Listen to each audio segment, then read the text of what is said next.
So it's a really innovative tool that's being used in all kinds of productions now.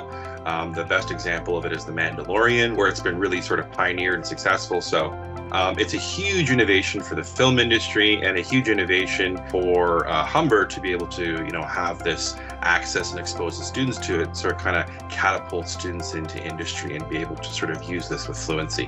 What's been happening over the last few years is this paradigm shift in the way that commercials, TV series, and movies are made. Real-time compositing, specifically in virtual production, replaces green screen technologies by allowing filmmakers to instantly see a version of their final composited image during the production phase.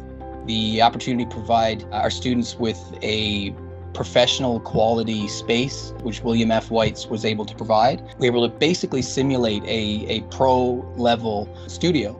This project, just as an experience, was more valuable than any lecture-based curriculum that we could have offered in that final semester for those third-year students especially. As far as I know, we're the only institution in the world that went through the whole pipeline, like beginning, middle to end.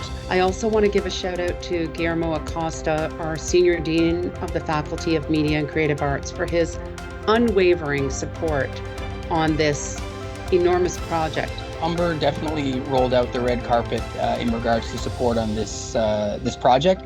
It was really, really great for me to be involved with that and just feel like the college had our backs.